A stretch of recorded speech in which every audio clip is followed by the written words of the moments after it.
안녕하세요. 오늘을 읽는 책 시작하겠습니다. 오늘을 읽는 책의 시리즈, 톨스토이 대작을 읽는다. 전쟁과 평화 8번째 시간입니다. 오늘은 4권으로 들어갑니다. 끝이 보이죠? 오늘 하고 한두 번 더 하면은 드디어 전쟁과 평화를 마무리할 수 있을 것 같습니다. 전쟁과 평화가 끝난 후에는 안나 까레니나를 이어갈 예정입니다. 자, 그러면 제4권 1부와 2부 개요부터 보겠습니다. 보로지노 전투가 있던 날 1812년 8월 26일이죠. 베테르부르크에서는 안나 셰레르 기억하시죠? 제1권 제1장이 바로 안나 셰레르가 주최하는 야회였습니다. 안나 셰레르의 야회가 열리고요.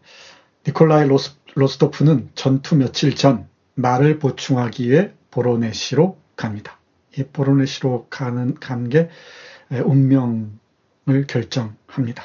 어떤 운명인지는 뒤에서 보겠습니다. 니콜라이와 마리아의 혼담이 오갑니다. 이곳에서 마리아와 연결되게 됩니다. 안드레이의 누이 동생 마리아를 말합니다. 이 니콜라이 로스토프는 소냐를 어릴 때부터 좋아했었죠. 소냐와 갈등이 없을 수 없습니다. 이 로스토프 집안에서는 소냐를 설득하죠. 소냐는 어떤 선택을 할지 궁금하시죠? 한편 최하층 사람들과 함께 수감된 피에르는 사형 선고를 받고 처형 장면을 목격합니다. 이 피에르가 목격하는 처형 장면 문제적입니다. 피에르는 모스크바 사람들이 시민들이 피난을 갔을 때 자신은 나폴레옹을 죽이겠노라며 남아 있었죠. 그리고 어린아이를 구해주고 그러다가 방어 혐의로 체포됩니다. 그리고 사형 선고를 받습니다. 그러나 처형은 피하죠. 그런 과정에서 민중의 표상 플라톤 카라타예프를 만납니다. 마리아는 오빠가 야로슬라브에 있다는 소식을 듣고 그곳으로 가 안드레이와 나타샤를 만납니다. 이제 안드레이가 죽어가는 모습을 마리아와 나타샤가 지켜봅니다. 이 야로슬라브는 우리 지도를 통해서 봤었죠. 모스크바 북동쪽이라고 해야 되나요? 그쪽에 있는 피난지입니다. 로스토프 가족이 피난해 있는 곳이죠. 안드레이가 이곳에서 마리아와 나타샤가 지켜보는 가운데 목숨을 거둡니다. 제2부는 러시아군이 승리하는 것으로 시작합니다. 군대에 대한 얘기들이 쭉 기술되어 있습니다. 모스크바에 입성한 나폴레옹은 가장 어리석고 파멸적인 노선을 선택하는데 자신의 권리를 이용합니다. 이 톨스토이는 나폴레옹이 나올 때마다 아주 마음껏 맹수하고 조롱합니다. 이따위가 영웅이라니 하는 것이죠. 이 모스크바에 들어온 나폴레옹 모습은 그야말로 좀 우스꽝스럽습니다. 가장 어리석고 파멸적인 노선을 선택하는데 자신의 권리를 이용하는 나폴레옹.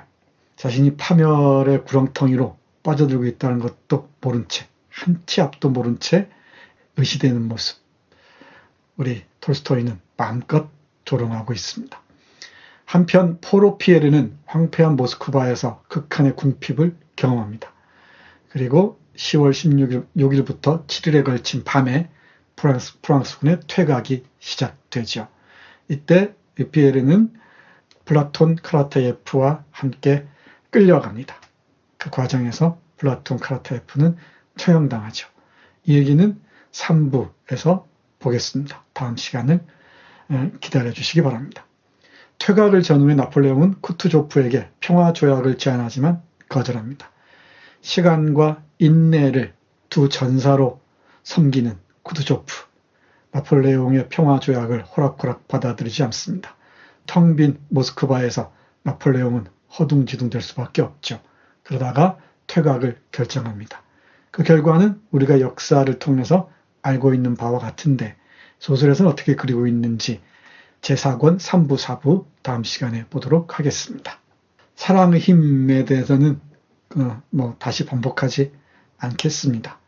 안드레이가 부활할 수 있었던 것도 나타샤의 사랑을 통해서였죠. 그리고 마리아가 새로운 생명, 정신적 생명을 얻게 되는 것도 니콜라이를 만나면서입니다. 또 피에르는 나타샤를 만나면서 사랑의 힘을 경험하죠. 전쟁과 평화 전체를 통틀어서 이 사랑의 힘에 대한 각별한 강조 또는 관심은 기억해 둘만 합니다. 톨스토이가 얘기하는 사랑이란 무엇인지 이 전쟁과 평화에서 야실하게 볼 수가 있습니다. 로스토프, 니콜라이 로스토프를 만난 마리아. 마리아는 리시에코리라는 아버지 영지에서 정말 힘겹게 살아왔었죠. 군인 정신으로 무장한 딱딱하기 그지없는 아주 엄격한 아버지의 훈육 아래서 힘겹게 살아왔었습니다. 그런데 이제 자신의 영혼이 활짝 피어난 순간, 사랑의 순간을 맞이합니다. 니콜라이 로스토프를 만나면서죠. 물론 그 이전부터 유로집이나 이 가난한 사람들을 돌봐주는 사람으로서 마리아는 어떤 그 성모의 분신으로서 우리에게 보였었습니다. 자, 볼까요? 그 그립고 사랑하는 사람의 얼굴을 본 순간부터 그녀는 어떤 새로운 생명력에 사로잡혀 자기 의지와 상관없이 말하고 행동했다. 그녀의 얼굴은 로스토프가 들어온 후 갑자기 변모했다. 조각을 새기고 채색한 등에 불을 붙이면 등의 옆면에 이제까지 조잡하고 음침하고 무의미하게 보이던 그 복잡하고 정교한 예술작품이 생각지도 않은 인상적인 아름다움을 드러내며 갑자기 떠오르듯 마리아 공작 영의 얼굴도 그렇게 변모했다. 그녀가 이제까지 의지하여 살아온 순수하고 영적인 내적 노동 전체가 처음으로 표면에 나타난 것이다. 스스로에게 만족하지 않는 그녀의 모든 내적 노동, 그녀의 고통, 선에 대한 갈망, 순종, 사랑, 자기희생, 이 모든 것이 이 순간 그 빛나는 눈동자, 옅은 미소, 부드러운 얼굴선 하나하나에서 빛나고 있었다. 우리 마리아의 내적 노동이 로스토프라는 사랑을 만나면서 얼굴로 환히 드러나는 장면입니다. 이게 사랑의 힘인 것 같습니다. 저는 잘 모르겠습니다만은 여러분들의 깊은 음미에 맡기도록 하겠습니다. 이 마리아의 상징성에 대해서는 5번째인가 6번째 시간에 말씀드린 적이 있습니다. 마리아 주목해 주시기 바랍니다. 처형 장면 대단히 중요하다고 했죠.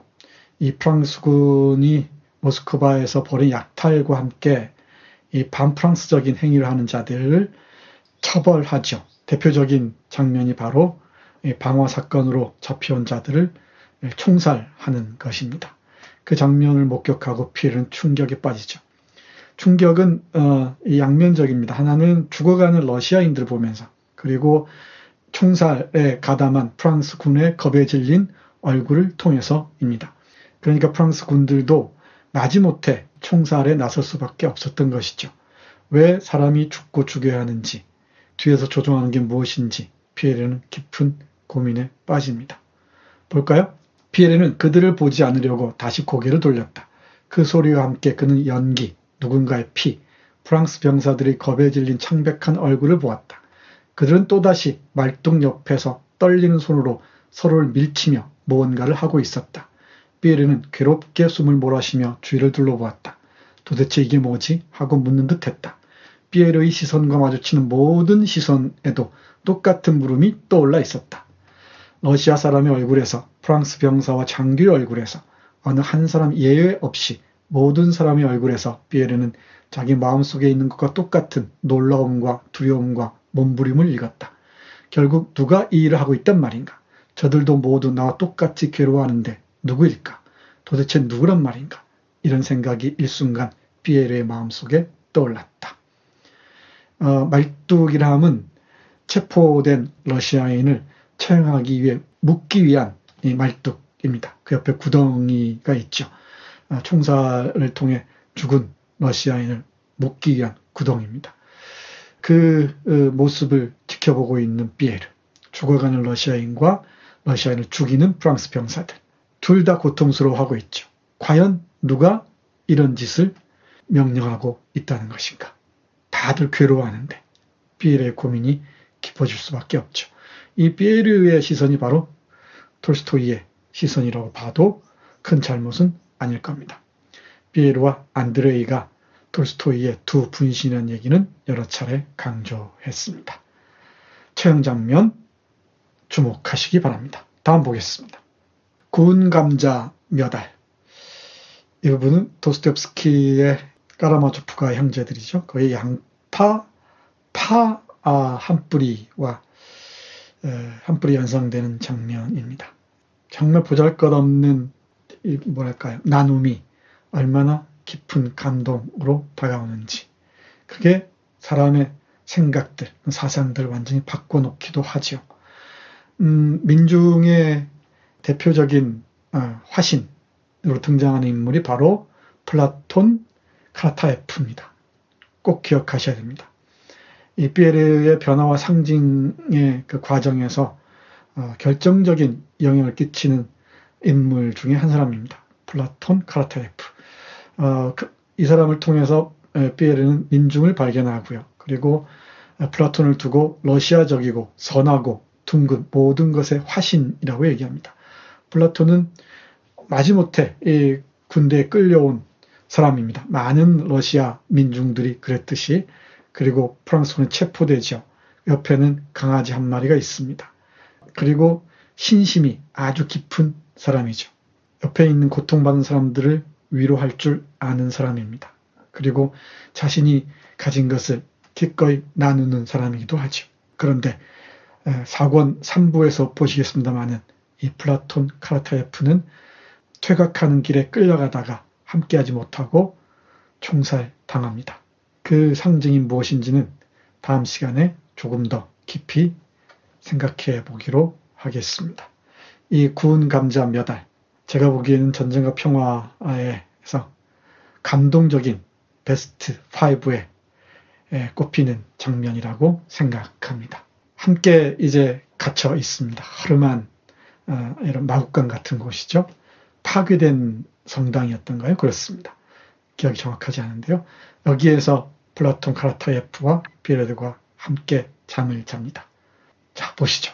자, 드셔보세요, 나리. 그는 다시 조금 전에 공손한 말투로 돌아가 이렇게 말하고는 넉마를 펼쳐 구운 감자 몇 알을 피에르에게 건넸다. 점심에는 수프도 있었답니다. 하지만 감자도 훌륭하지요. 피에르는 하루 종일 아무것도 먹지 못했다. 그래서인지 감자 냄새가 유난히 기분 좋게 느껴졌다. 그는 병사에게 감사의 말을 하고 그것을 먹기 시작했다. 어때요? 정말 그렇죠. 병사가 빙그레 웃으며 말하고 감자 하나를 집었다. 이렇게 해보세요. 그는 다시 주머니 칼을 꺼내 손바닥 위에 놓인 감자를 똑같이 반으로 자르더니 넉마에 든 소금을 그 위에 뿌려 피에르에게 내밀었다. 훌륭한 감자지요. 그가 똑같은 말을 되풀이했다. 이렇게 먹어봐요. 피에르는 이보다 맛있는 음식을 먹어본 적이 없는 것 같다고 느꼈다.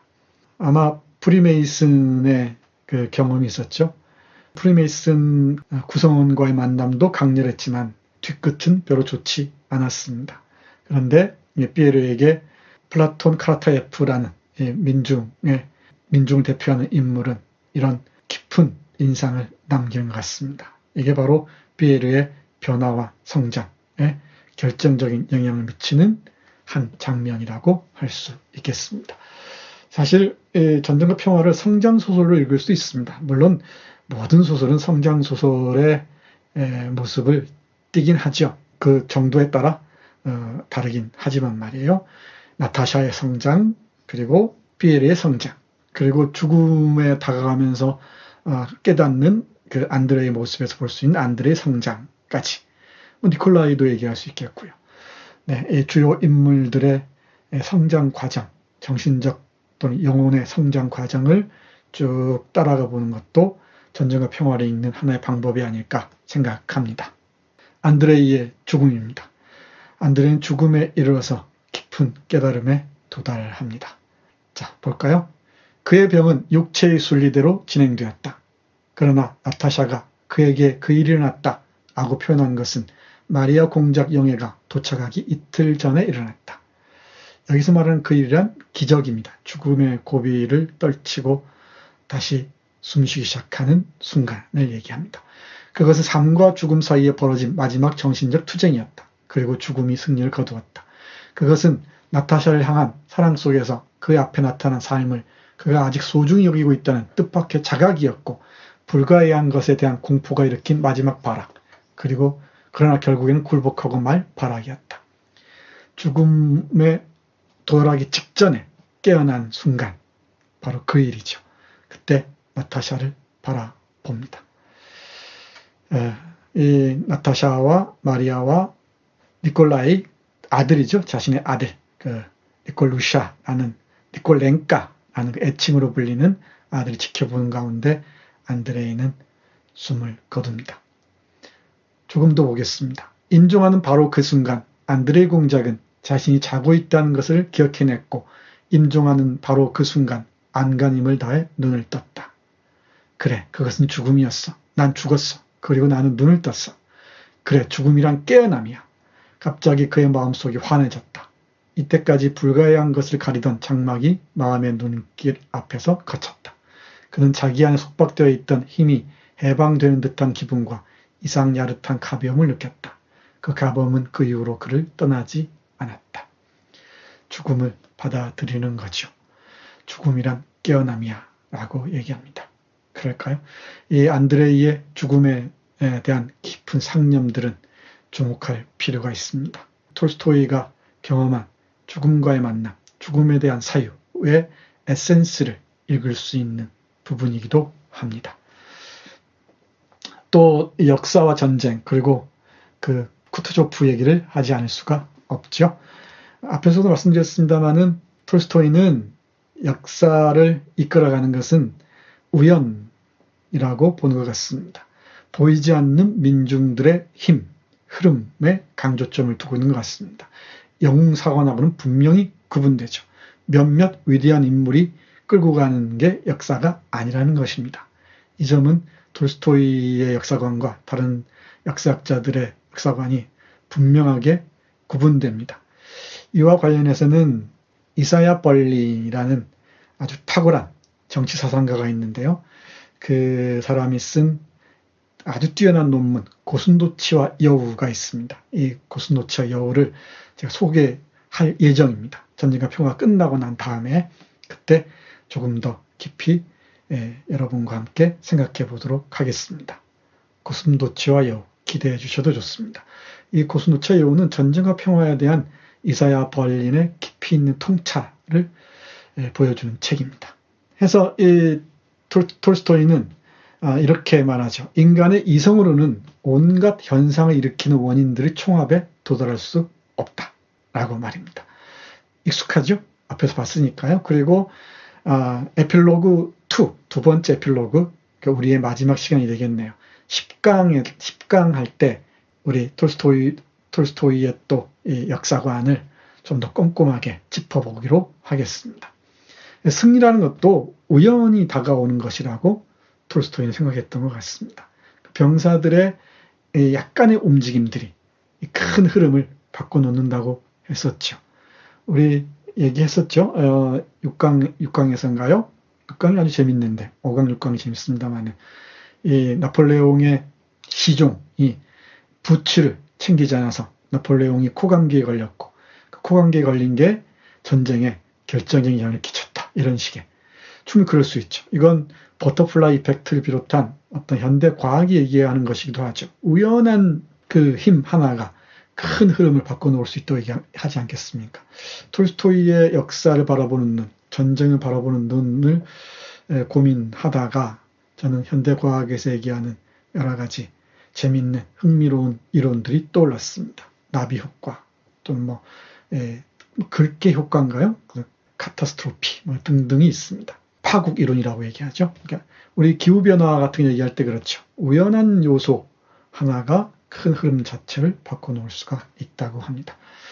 자, 승리도 지휘관들의 뛰어난 이 지휘 능력 이런 것 때문에 비롯된다는 게 아닙니다. 그래서 전쟁과 평화에서 이 전투와 관련된 그 사령관들의 온갖 전략 전술은 거의 그 냉소의 대상이 됩니다.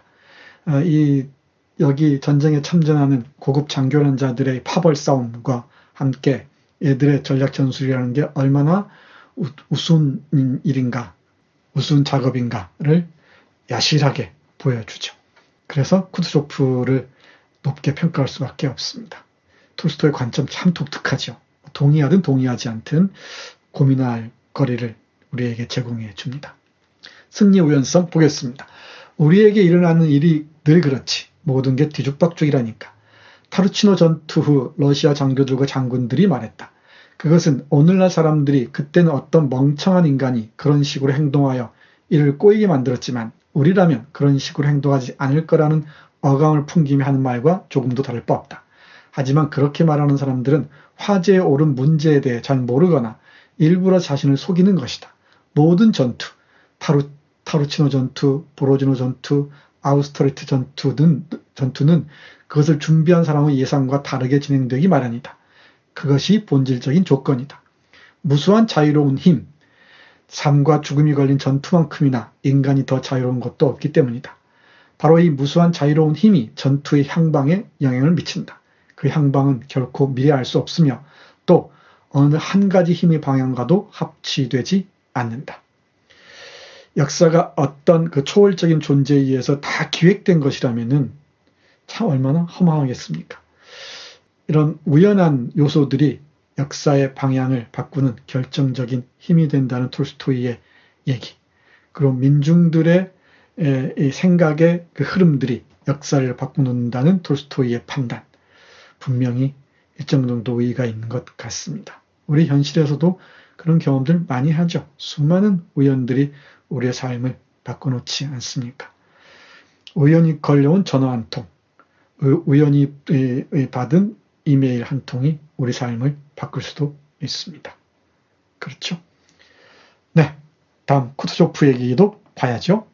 이것도 우리 5강인가 6강에서 말씀드린 적이 있습니다. 쿠투조프의 두 전사는 인내와 시간이었죠.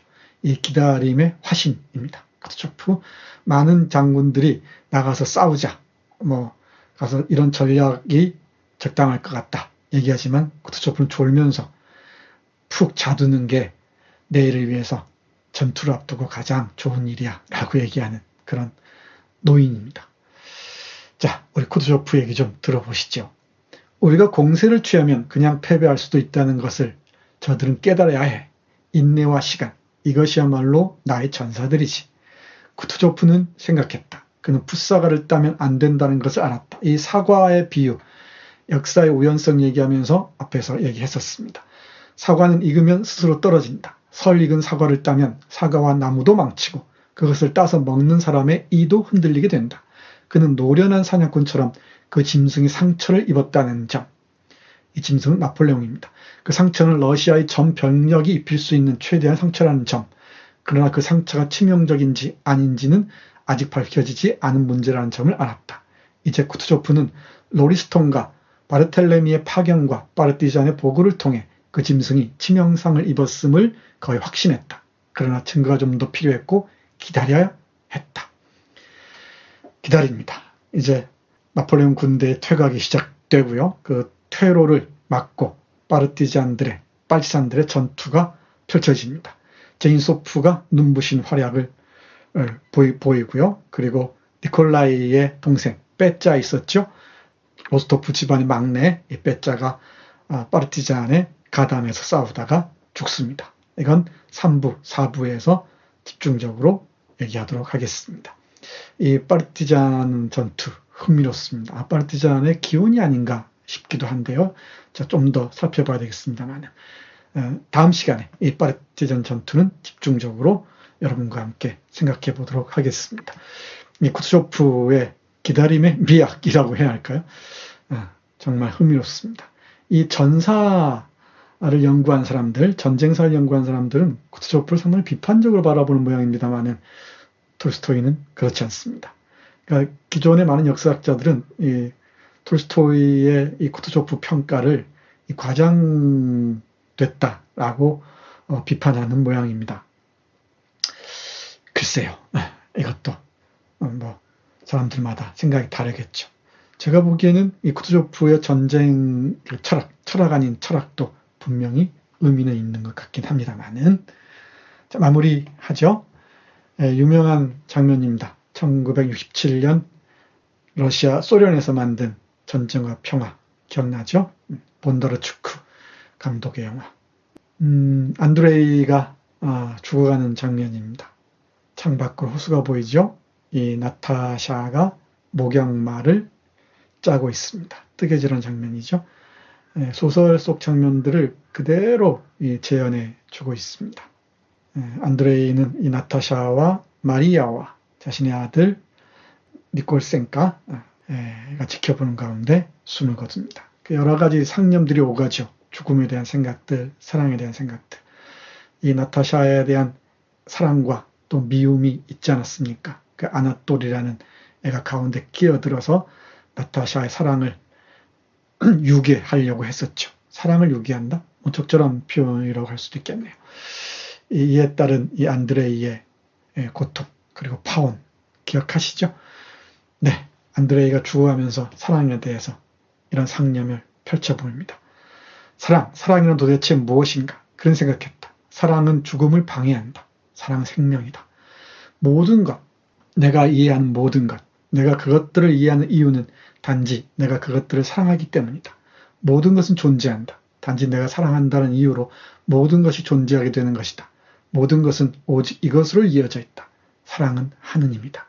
그리고 죽는다는 것은 사랑의 일부인 나에게 보편적이고 영원한 근원으로 회귀하는 것을 의미한다. 그 생각은 그에게 위안을 주는 것 같았다. 그러나 생각에 불과했다. 그 안에는 무언가가 결여되어 있었다. 일방적일 만큼 개인적이고 이지적인 무언가가 있을 뿐 명확한 것이 없었다. 그리고 똑같은 불안과 모호함이 있었다. 그는 잠들었다.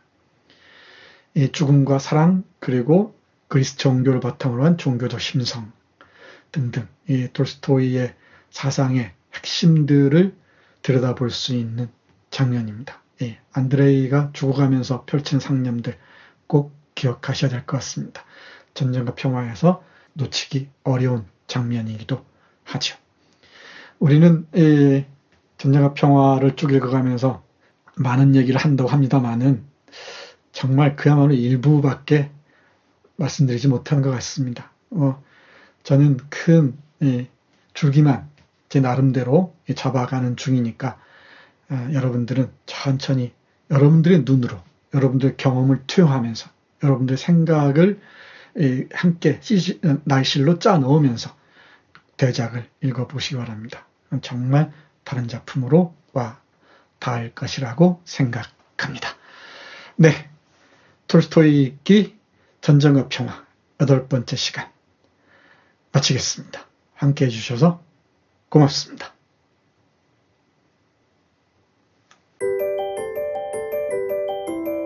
기